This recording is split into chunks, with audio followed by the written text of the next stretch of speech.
He said, when you want to succeed as bad as you want to breathe, then you'll be successful. Was ever a dream? Darn them. Hi, I'm Ubong Matthew, founder of An Hour with a Manager. This platform was created to solve a real challenge we saw across African professional spaces, which is the gap between ambition and structured leadership. Because a better manager will build a better Africa, and the world needs both.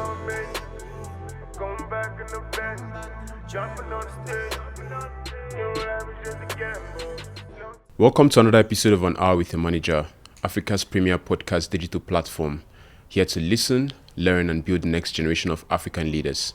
In this episode, we continue with our October theme on transforming Africa's agricultural sector, where we would unpack and explore African strategies for global leaders to be able to navigate in this changing world. Our guest today, in the person of Patrick Njiru, will introduce himself, but I promise you one thing, that we're going to share and unpack practical insights, case studies, strategies that will help managers think the way leadership, global expansion, and international markets or operational strategy works. Thank you, Patrick, for tuning into or for joining us on An Hour with the Manager podcast today. Please do well to share yourself for the benefit of those who are meeting you for the first time. Kindly introduce yourself to our audience today. My name is Patrick Njiru. I am a citizen of Kenya and a founder of Green Gold, a business that I founded like 3 years ago to transform semi-arid farms into thriving, productive, and profitable assets. All right. I know just having to know about semi-arid farm and transforming things to practical assets. Can you get a little bit detailed into how Green Gold came about and how far your journey has been up to where you are today? Okay. I give my Green Gold is a business I started a while back, and I bought the property a few years back, and I thought it crossed my mind to develop the property through farming. Okay. Then that is when I began that journey, only to find down the line that the climate is very harsh for farming, and I decided to find a way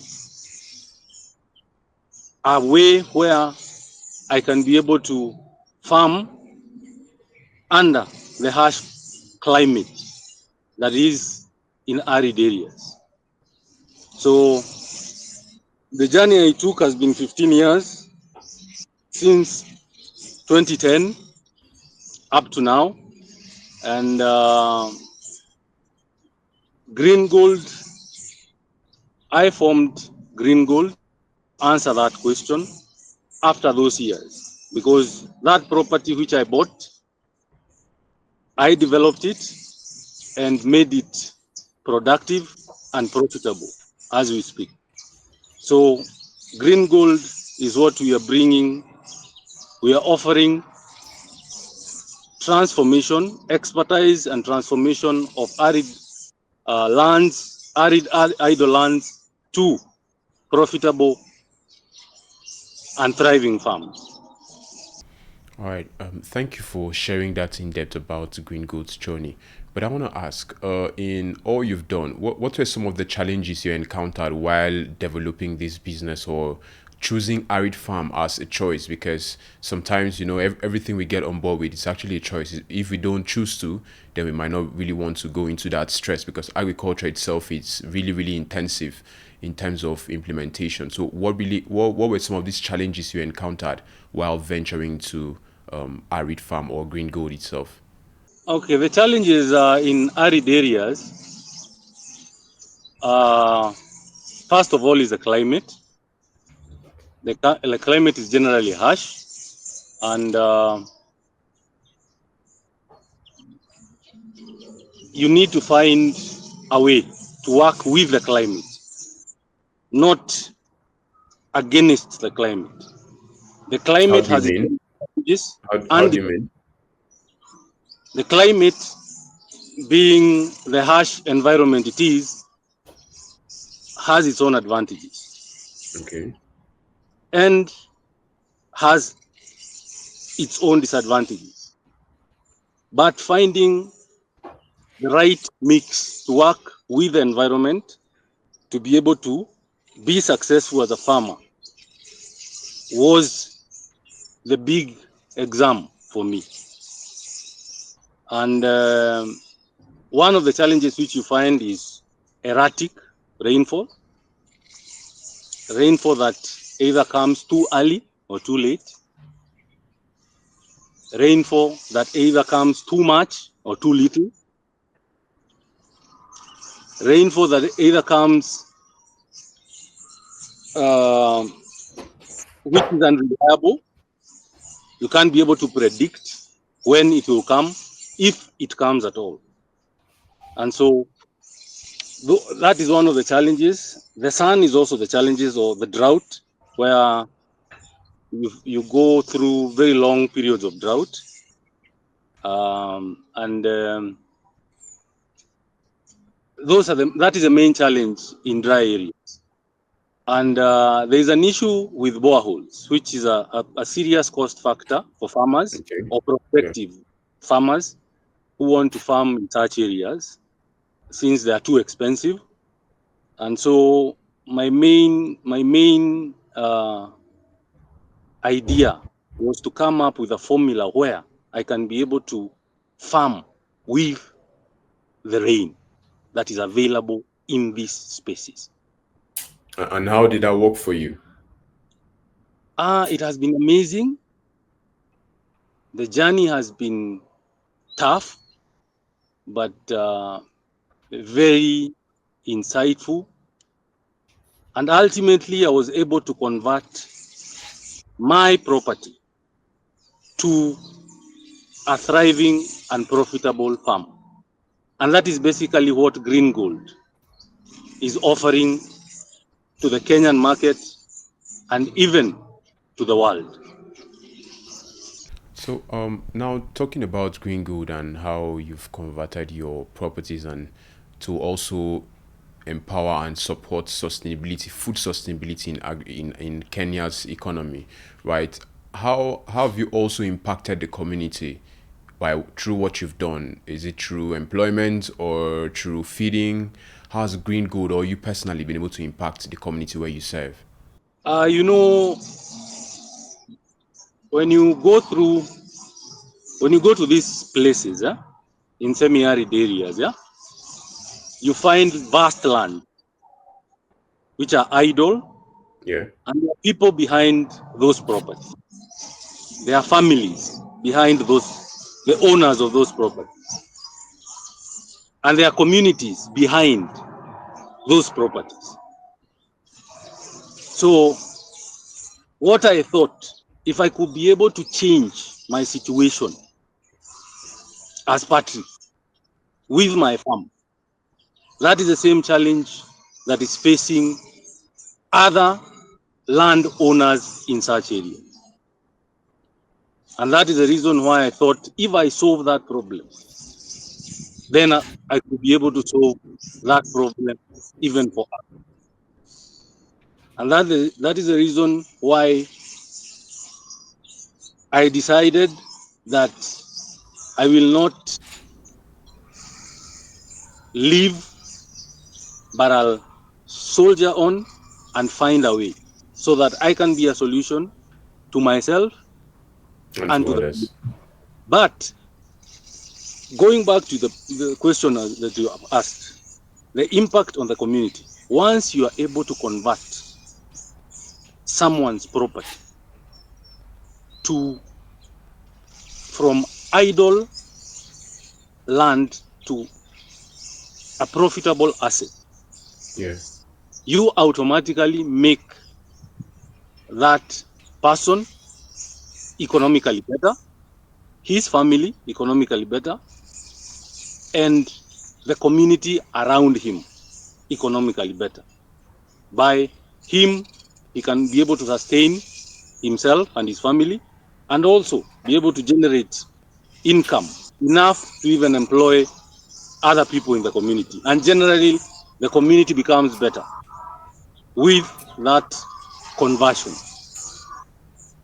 So do you handle all these operations all by yourself for this portion of? Because I know it's not going to be a small property where you're actually running. Do you run all of these operations yourself? Yes. Sorry. So Yes. can you hear me? Yeah. Yeah. So I'm asking, do you run all of the operations of the business yourself, or you have one or two persons who you also move with day to day to improve the business? Basically, we have. I am the manager of the business. I basically oversee the operations of the business, but we usually do on contractual basis. Okay. If you have a farm and you're interested in, if you have a farm in such an area and you're interested in converting it into a profitable business, once you contact us, we have people who we can be able to hire on contractual basis to perform that task. And after we are through with converting your farm into the level where we think it can be able to sustain you, then the contract ends. So you are basically contractors for that specific agricultural service. So, as we'll always hear or say, agriculture itself is capital intensive, right? And we know finance plays a very, very big role, most especially in Africa here, where we are not really open or accessible to most of these technologies or machines which you always see or hear about, right? But I want to bring it narrow it down to your experience or your expertise so far. What are some of these financial disciplines which you've had to implement into the business to say this is how it should actually go for the time being and for whatever duration of time which you've already set or for the negotiations you're already having? Um, First of all, the resources in these spaces are usually limited. The rain is limited. Your harvests are also limited. So you learn very fast that you need to operate on low cost budgets to be able for you to sustain your business model.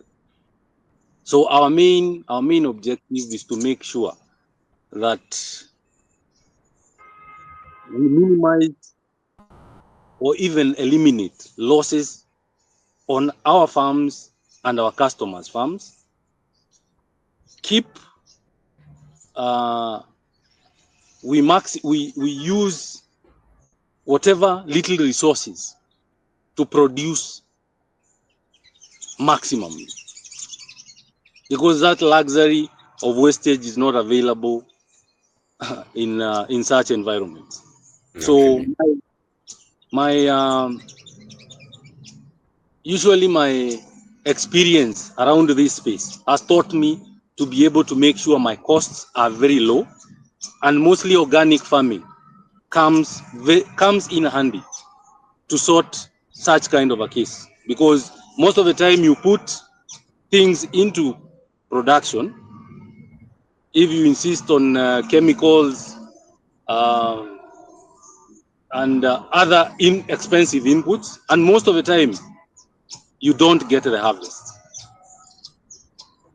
So you need to make sure that your costs are low, your losses are minimized. You have diversified your risk in terms of intercropping and making sure that you don't depend on one crop or one animal that you are rearing for your income stream. So all that comes in when you're trying to make the farm profitable, because essentially as the market prices are set and you need to be competitive in the market. Yeah.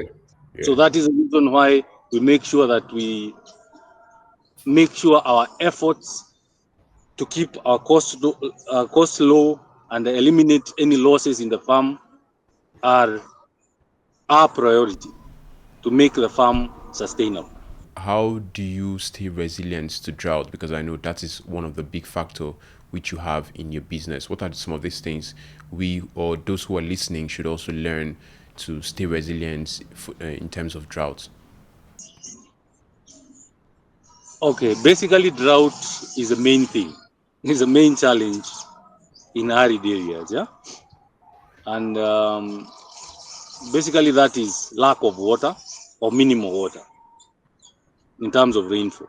Because as I've said, uh, the costs of boreholes are usually very high. Most of the people cannot afford such costs. So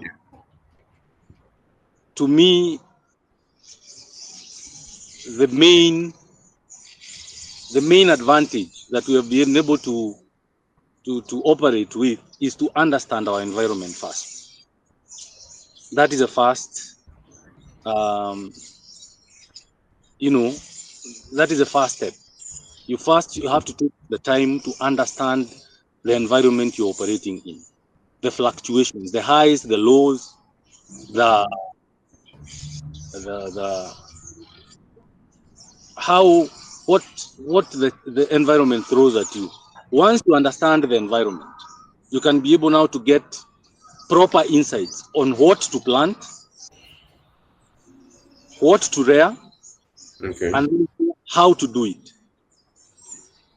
Because you cannot farm crops which usually do better on highlands Yeah. in certain areas.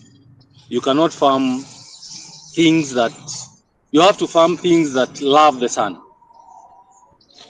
things that thrive in the sun, and things that thrive with minimal water. So basically, our main experience has been to make the environment work for us in the farm, and by that, making the farm sustainable and All right. ultimately, yes.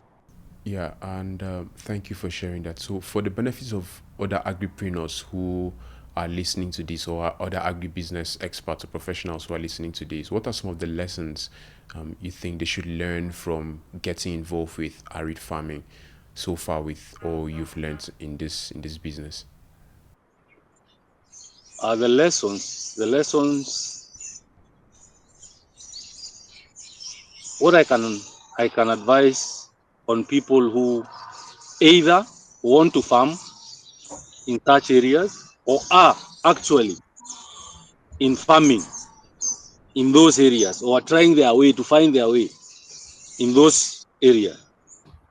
I will encourage them and tell them it is possible, it can be done sustainably and profitably, and they should not give up. It is possible. We have done it, and they can also do it. And basically, that is what we are offering. In terms of our business, that is what we are offering to our clients. So those are the lessons I can say I've learned in those spaces. Someone should not give up. It is possible. All right, thank you for that. And I know we've not touched point one of the key discussions which is happening globally, not just in Africa, but I would also like to know, how does innovation or technology play an important role in Green Gold's business, or what are some of those technologies you think maybe we might not have it yet, but you actually have eyes for it, that in the next couple of maybe months or years we should be able to have it, to to have it more sustainable business? Okay, innovation is inevitable in any business, as you know, and this one is not an exception. And to be relevant in the market, you need to innovate. So innovation is part and parcel of our culture at Green Gold. You always try to find better ways of doing things, efficient ways of doing stuff. Yeah. And technology also comes in to make the business more efficient and ultimately more profitable, because efficiency is key to make yourself profitable in the market. And that is the reason why we insist on such spaces. Losses is a luxury that you cannot afford. We make sure that we keep our costs down, make sure our losses are at the minimal, and we diversify our risk to make sure that anything we harvest from the shamba is secured and never lost, brings back income to the farm. So innovation and technology comes in handy to be able to make the farm more and more profitable. All right. Now I want to take us back to your early introduction when you mentioned the impact of green gold in Kenya's economy or food security. Can you share some of those impacts and what these records have been like the past 3 years or 10 years or 5 years which you've been in business? There are plants that usually thrive in dry areas, yeah, and most of them, there are long-term, short-term plants, mid-term, and long-term plants. So short-term plants are plants like millet, sorghum, cassava,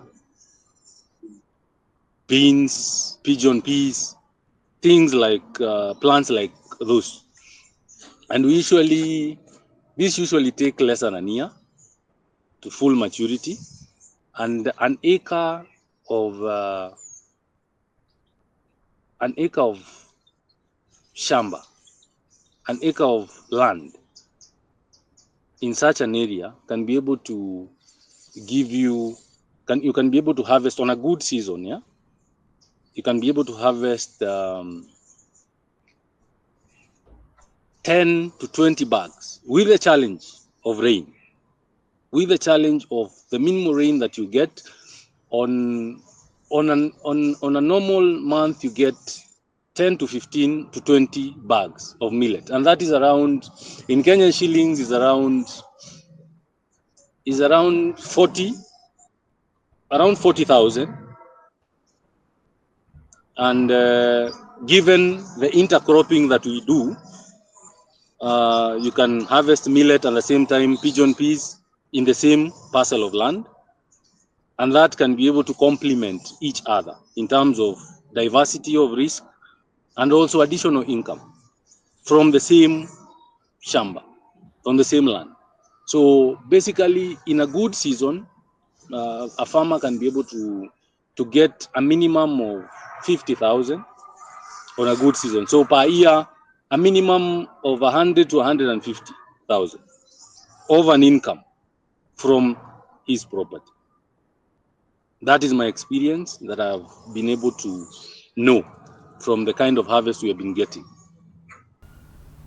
But I'm sure we can always have more and more harvest if we have more access to lands and resources to to improve Of the course, process. yes, I'm talking about with the challenge of with depending on the rain which is available and the Okay. fluctuating seasons which come. These kind of fluctuations, you can be able to guarantee a minimum Yeah. of a certain amount during at least in a year. When you work from a minimum point of view, then you can be able to give someone the least possible he can earn from that farm in a certain period of time. Anything above that is a plus, and it is possible. Whether with sometimes rain becomes sufficient, and you can find even other clients with boreholes to boost their farms in addition to rain, and you can be able to harvest more. But I'm talking about the minimum harvests on such Okay. property in such areas. That is what my experience has taught me. All right. And now, while we go about our own personal business as or what do you call it, as entrepreneurs or individual business owners, right? At the end of the day, we can't really do without having to bring in the government into initiatives like this, most especially in the agricultural sector, which is the sector which we really need them to come on board, right? So, what are some of these policies, governmental policies, that you think is supporting dryland farm, or they think the government should implement for it to support dryland farm? Well, dryland farms face very serious challenges in terms of they are not properly served by the markets and mainly ignored by the government. Basically, because they think minimal farming takes place in those areas. But I think I would urge the government not to, because these lands have so much potential. They can be productive. Just the farmers on those areas should be supported in terms of the infrastructure. First of all, the road networks in such areas are usually not very good. The systems in terms of water provision, because as much as they depend on rain to farm, because rain gives you a minimum figure to work with, a starting point, as you wait for better things to come. But that shows a potential of a place, because if they are supported, those areas are supported by the government through infrastructure, through financing, building uh, storage facilities in such spaces, like milk coolers for farmers who farm, who rear cattle, storage facilities for people who harvest like millet and maize in such areas. I think the government has a big role to play in such areas. So I will challenge them not to ignore those areas, because they have potential and there is a big part they can play to bring those places into full production. All right. And I know the government is listening to this, and as much as possible, why we host this conversation also is so that we can always bridge those communication between stakeholders, key stakeholders, and all implementers, right? That is why we host most of this conversation, ask this question, right? But I want us to go forward a little bit to the upcoming global summit, which is happening in November. It's called G20. I believe you're familiar with G20, or you've heard of it. Yeah, perfectly. So, what are some of this? G20 first is a summit that brings together global leaders from different countries, right, into one. And Africa has been opportune to have this very ushering service, or this very opportunity to host this year's summit. And this is one of a kind, and which, before it's going to come back to Africa, it's going to be a couple of years, right? But I want us to get back to how is G20, how might G20, upcoming G20 summit, impact in the African food security and agricultural development? What are some of these things you think stakeholders who will be attending this event, who will be attending this meeting, right, should also discuss about food security, should also discuss about probably dry lands that should also impact Africa itself, and even down to Kenya and other smallholder farmers too.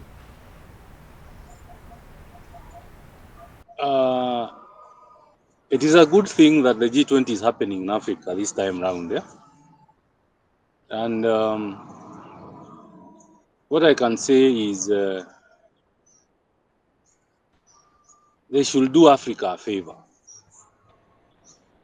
and really concentrate on making Africa be food secure, and it should be for the long term, because this problem of drought and food insecurity in Africa has been there for the longest time possible, and I wish someone, and think we have a very good opportunity now in the upcoming summit for the G20 to really focus their efforts on dealing with this thing once and for all.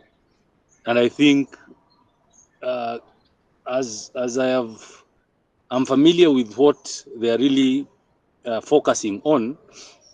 I've seen top on the agenda is they are concentrating their efforts on solidarity, equality, and sustainability. And I think this time around they should make sure they tackle the challenge of drought. And what I think is in my space as a farmer who has actually been able to do farming in arid areas successfully, we can play a very big role in making that change, in contributing, because that is a knowledge which I think is missing, and that is why you see all that land in those spaces which are idle. But I think if we work with the government and agri entrepreneurs like us to make that difference, we can make our own contribution, show that it is possible to make that dream become a reality, and put the issue of drought in Africa behind us for good. So I will challenge the people in G20 summit. I think this time they should rise up to the occasion, because they're in Africa and we are here. We are the ones who are facing the hardest in terms of food insecurity, and in terms of climate change is really affecting Africa. And I think this time we have a very good opportunity to make a difference. So that is my take on the G20 summit. Thank you very much, Patrick, for all the insights you've been able to share. But before we close up on this discussion today, I want to leave our listeners with a manager's toolkit, a book recommendation from The Leadership Challenge in Africa by Professor Isaac Osei. The book offers practical insights and frameworks for leaders focused on ethical governance, innovation, sustainable development in African contexts. It is an essential resource for managers seeking to lead transformational change in agriculture and beyond. So if you want to learn more about how to lead ethically in the agricultural space, please do well to read up on Professor Isaac Osei, and then you learn more about those information. And we also have 3 practical exercises for leaders who are listening to this discussion to put to action this week. One says self-assessment, continuous self-assessment on ethical decision-making in leadership roles. The other one is developing a value chain map for local agricultural products. And third is designing an innovation plan incorporating technology adoption. And as we've heard our guests mention today, agriculture itself is needed. food security is needed. Food security advancement is very, very important. And we hope that as we continue to share these discussions, one bit at a time or 1 hour at a time, we will to be inspired. But thank you for joining us, everyone, on An Hour with the Manager episode today. This month, we've been exploring ethical leadership and governance in African businesses. And today's conversation with Patrick Njiru gave us insights into how leadership in agriculture is shaping Africa's global leadership strength. If you found today's discussion valuable, please don't forget to follow, like, and share with other leaders around you to let's together build the next generation of African leaders.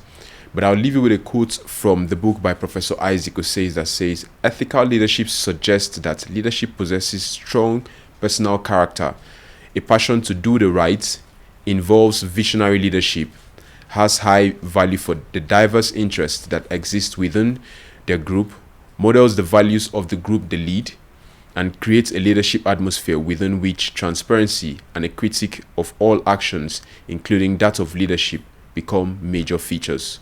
Until next time, keep growing, keep leading, and keep bridging Africa one world at a time, 1 hour at a time. Thank you very much, Patrick, for this discussion, and we'll continue to update and we'll continue to inspire as much as possible on the An Hour with the Manager podcast episode. Going back in the bed, jumping on the stage. You know that was just a gamble.